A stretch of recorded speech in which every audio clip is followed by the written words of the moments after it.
Hi everyone, thank you for joining me today. My name is Tanner Schroeder. I am a senior account strategist at Brain Labs, and today I'm going to be talking about Amazon ad strategies that make big impacts. So when it comes to Amazon for myself, I really believe in a life cycle where you start with leveraging your organic sales data within the Amazon platform to then get into your creative and product ad testing, and then once you've tested your ads, finding ways to cut inefficiency to then begin looking again at your next product.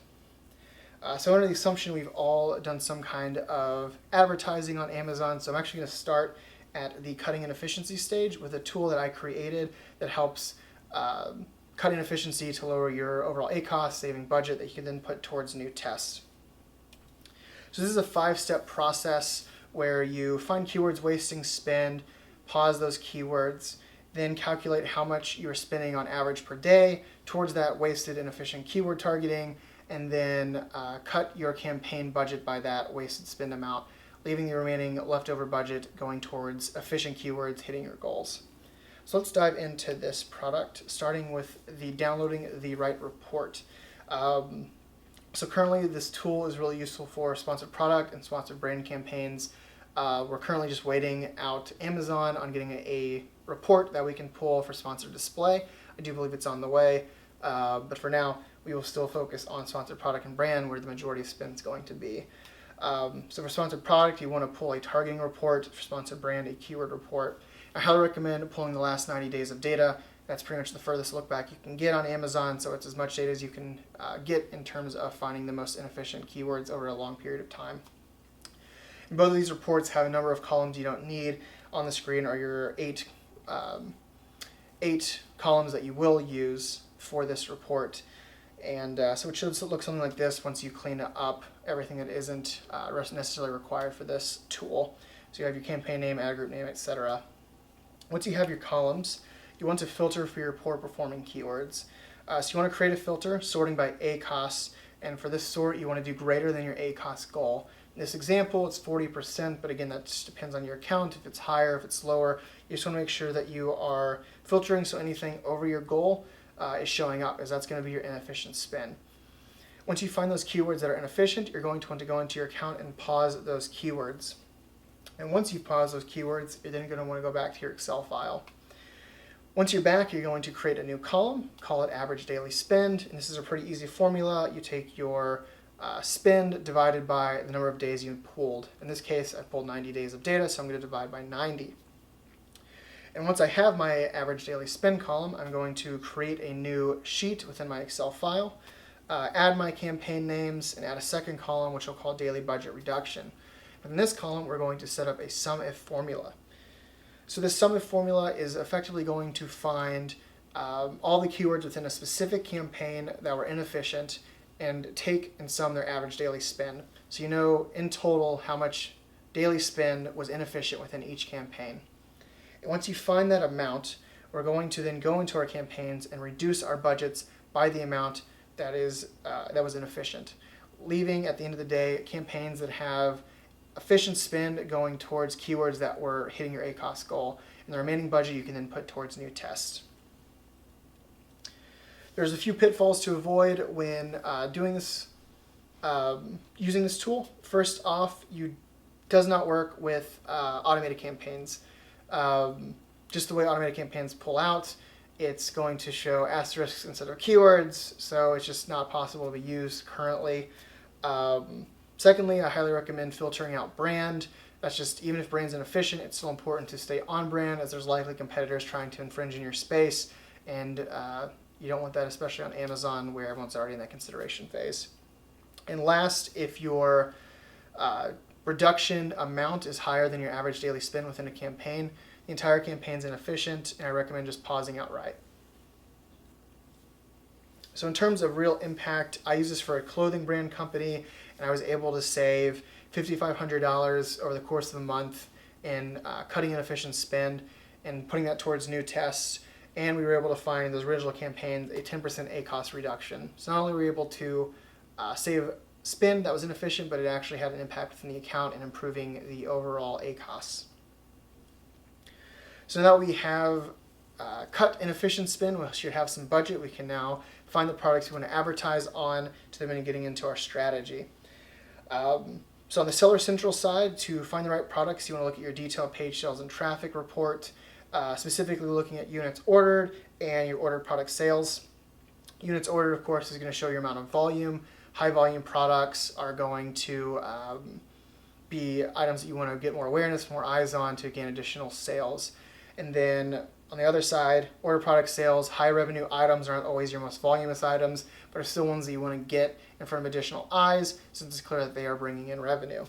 Again, here, pull last 30 to 90 days. It's really just going to depend on how large of an account you have. A higher volume account can push to like the last month. If you're a smaller account, fewer products, you can push it like 90 days. Just ensure you have enough data to find the right products. Also recommend looking at the buy box percentage column.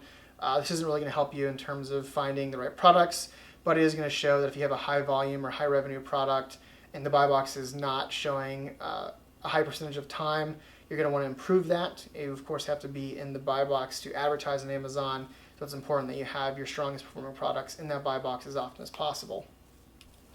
On the Vendor Central side, you have the Amazon Retail Analytics report.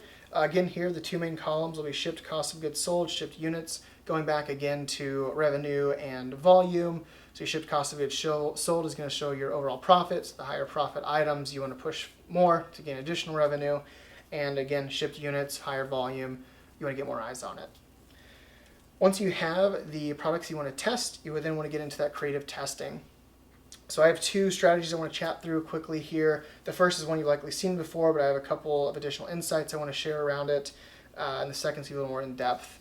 So this first will be your offense-defense strategy, which is the classic, you target your brand keywords and your competitor keywords, and you just end up showing up protecting yourself from competitors as well as potentially taking sales from your competitors.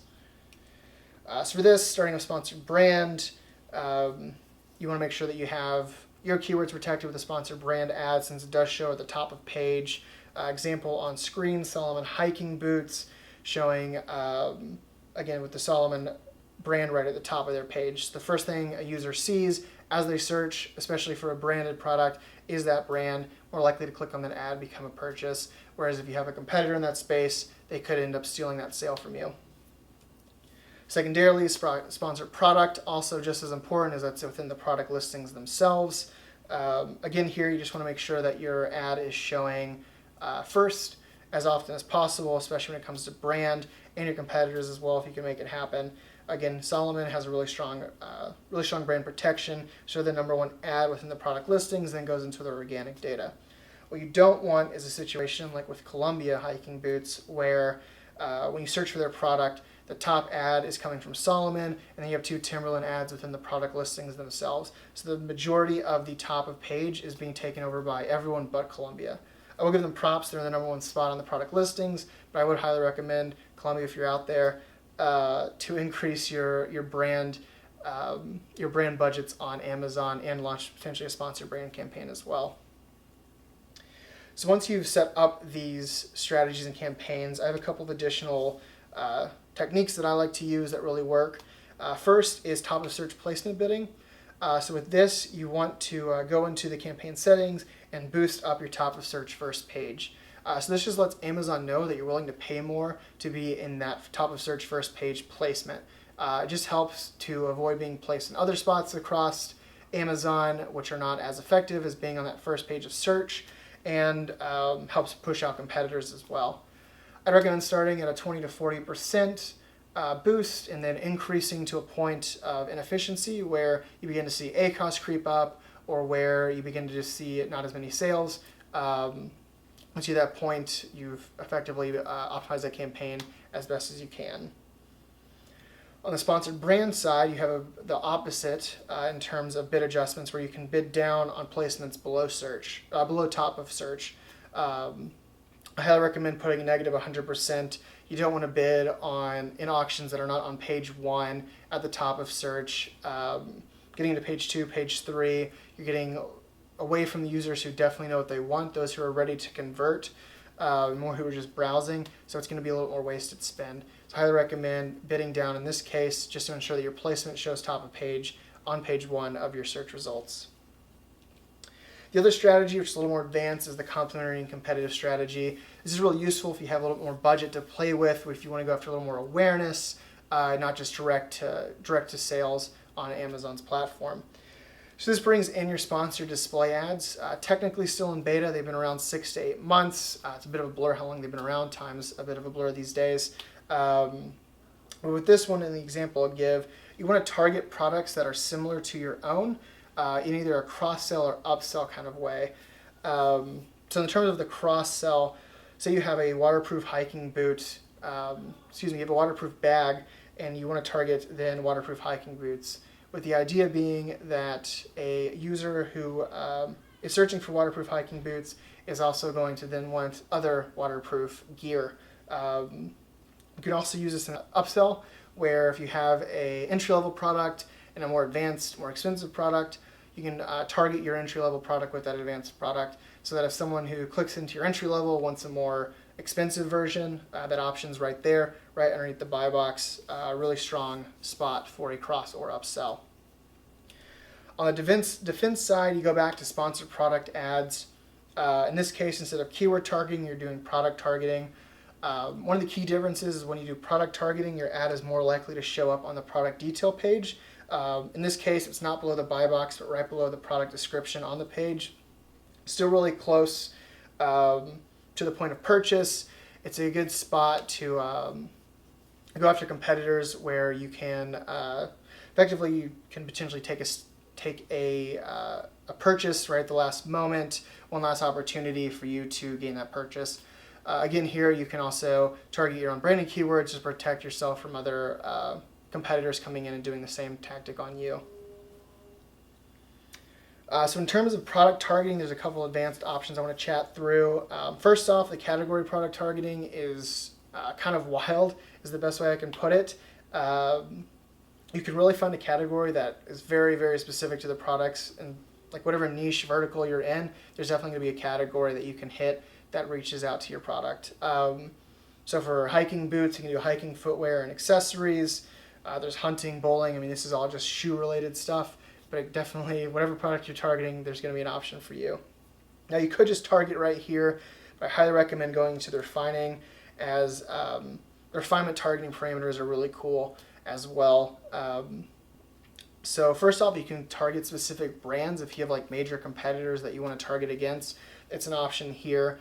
It is a bit of a roll of the dice on whether they'll show or not. Usually it'll be the larger competitors, but still an easy way to go after specific brands if the option's provided. The price range is also great, especially if you have low-cost items or luxury items where you want to make sure that you're within a specific price range that makes sense. The buyer's going to want to, it's comparative for the buyer, so you're not targeting a $10 product with a $1,000 item, because that person's probably not going to make that jump. So highly recommend using a price range. The star ratings is also great, especially if you have a really strong social proof 5-star product and your competitors maybe not as fortunate, have lower rated products. So you can really hit them with that 0 to 3-star range with your 5-star item. Again, social proof is really great, really big. On Amazon, people really love their reviews. So if you see a 3-star item and there's a 5-star ad, you're likely to click through that ad, make that purchase. The last one, it's less about the targeting, prime eligible, not prime eligible. I really recommend, if you're not prime eligible, clicking that option when you're doing category targeting, just because we've found in our advertising a not prime eligible item is very rarely going to be purchased when compared against a prime eligible item. If you are prime eligible, it might be worth a test, clicking not prime just to see if you can get some additional sales from, again, users who want that 2-day shipping versus a longer shipping or a not free shipping option. Yeah, it's really useful more for those who are not currently prime eligible to make sure they're targeting against products they can be more competitive against. There's also placement bidding options here that are really useful. In this case, product pages. Again, this is just really letting Amazon know this is the specific placement I want for your sponsored product ads. So again, here start with a 20 to 40% bid, and then move up to a point of inefficiency. It can go all the way up to 900%. So just find that spot where ACoS begins to creep past goal, and then stick at that point, so that way you know your campaign is optimized. Once you do that, you then move back into cutting and efficiency, and the cycle begins anew. So that's everything I have for you all today. Happy to now jump over to the Q&A.